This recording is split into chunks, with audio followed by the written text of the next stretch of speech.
Hey guys, how's it going? So, I'm thinking about doing a ring inlay. What I'm going to do is I think I'm going to do this Greek kind of design here.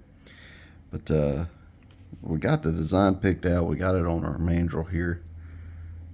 I think I'm going to do a little bit of this chrysoprase in there, but make most of the ring out of this blue turquoise. So, first thing we're going to need to do is we're going to need to put our mortar and pestle. And then I'm going to mix that blue turquoise in there. Get that nice in there. Get a plenty bit of it.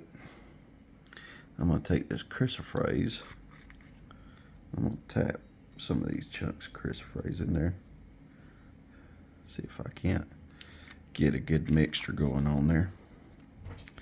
So what you do is you just take your mortar and pestle and you just start beating it until you beat them down. And it's that simple. You know, grind it into dust. The inlay grooving is so small that you want this more dust-like than anything, just because of it being able to get in between the cracks and everything for the design. We want it to be as much dust-like as possible. And basically what you're just tapping it. Good thing is this is on the Mohs scale of hardness. It's pretty hard. So I really don't worry about too much cross-contamination from the mortar and pestle. I looked up what it originally was. It was some kind of marble. I can't remember. But I looked it up on the Mohs scale of hardness, and it is definitely way harder than the turquoise or chrysoprase I'm using right now. There's your dust right there. And pull it in a little closer, which you can kind of see. You got your turquoise, and you got your chrysoprase all mixed in right there. Got some little bigger pieces of turquoise, which I'm happy with, because those bigger pieces I can probably get to fit in between here, so they just look good mixed with the big and the fine. But we're really trying to go with more of a Greek style here. And when I think about the Greek style art, I think about more like the wall paintings you would see in like movies and stuff. So one of the things that really stick out with me is the movie The Odyssey. The movie The Odyssey really, when I was growing up, we watched it in English class, and it really stuck out to me. It was a really fun movie. This is kind of fun for me to do. We're gonna have our star bond glue. I just need a nozzle, which my wife is gonna go grab right now. So what we're gonna do is we're gonna go ahead and take a little bit of this dust here and just kind of sprinkle it in there the best we can. Then I'm gonna put a little bit of glue in there. Just kind of start it off. I'm going to sprinkle some more dust in there. Let's see if I can't spread it a little bit.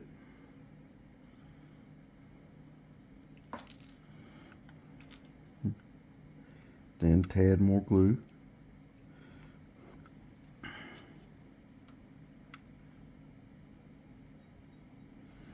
And you don't need much. That's what I love about it.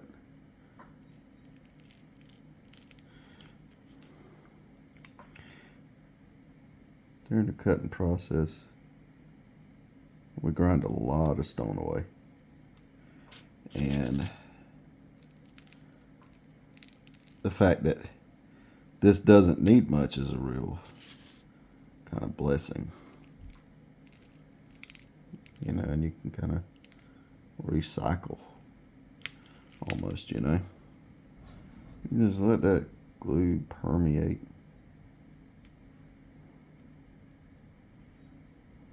You know, Just let it do what it's going to do.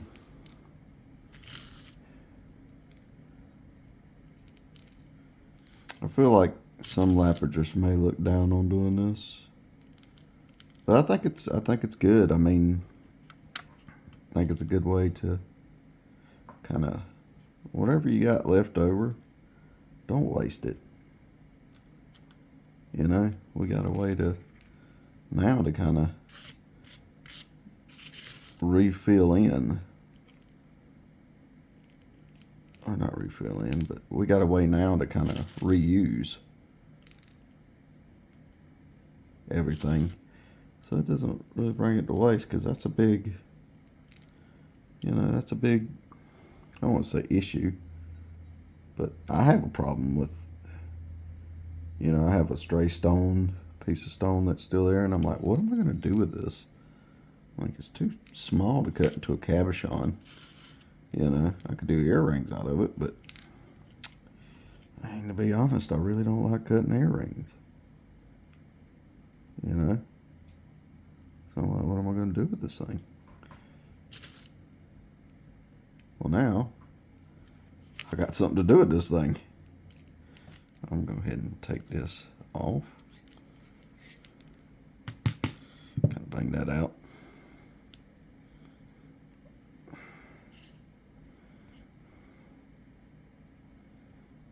There we go.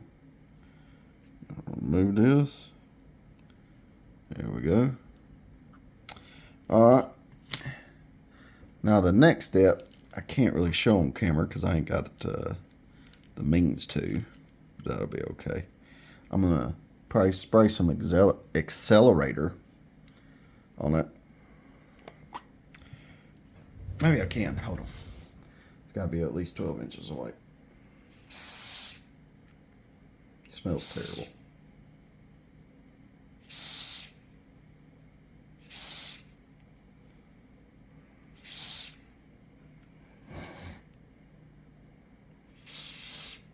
If it's out of the shot, I apologize. But that accelerator should dry it up pretty well. So now that all that's done, the only thing we have to do is take it outside. Grind it. Make sure that all the gaps are filled in. So there may be some that comes loose. If there is, we put more turquoise dust on there and glue it in. Then we'll take it back out to the cab machine, grind it, and then polish it up. And that should be it for this ring. Now, obviously, I'm going to clean it up too. Like, it's not going to be one of those things where I'm like, oh, it's done. It's going to get cleaned up on the inside and stuff like that. So I wouldn't worry too much about that. But yeah.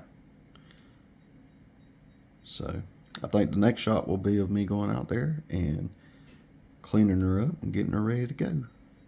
And seeing if there's any spots we missed. So when it comes to cutting these rings, these inlays like this, what I like to do is I like to start on that black wheel.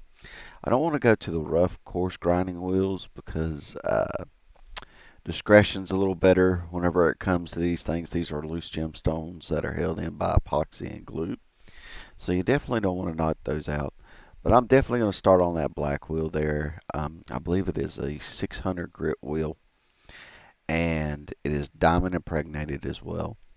And what we're going to do is we're going to cut it, and then we're going to see what it looks like after I get it all nice and flush. We're going to look for any gaps and where the stones may have fallen out and where we may need to fill it in.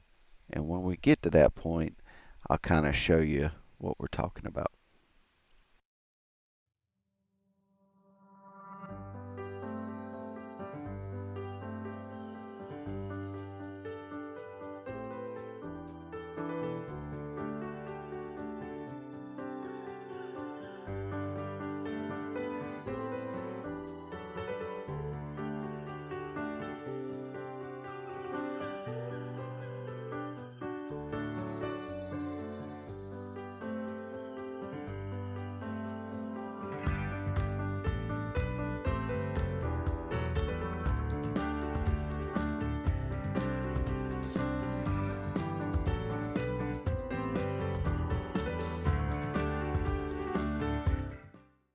All right, so now that we can see our gaps and everything, I'm just going to fill those in with turquoise dust and Starbond thin.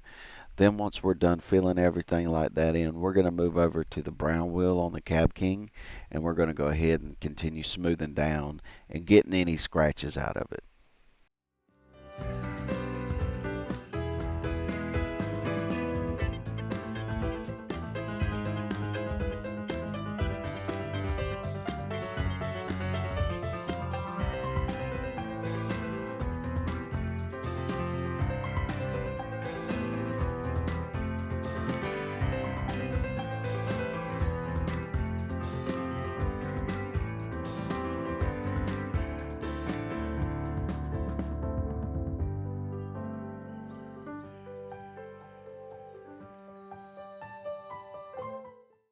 So what we're doing here is we're on the brown wheel. We're taking out any bee scratches left by the black wheel. And then we're going to move over to the yellow wheel here. What the yellow wheel does is it takes out any of the scratches from the brown wheel here, but it also takes out a bunch of the minute scratches as well. Then we're going to move over to the pink and reddish wheel towards the end here. What that's going to do is that's going to do a pre-polish, so whenever you do your final polish on that white pad right there, it won't leave no dull spots. And on that white pad, we're going to use some cerium oxide to polish up the ring to make it look nice and neat.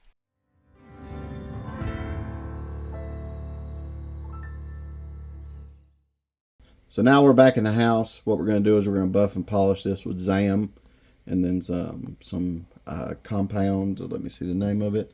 M5 compound. So I'll let you get a look at it before it's all buffed and polished if it'll. Well, we're going to go ahead and buff and polish it on this wheel and get it look nice and pretty.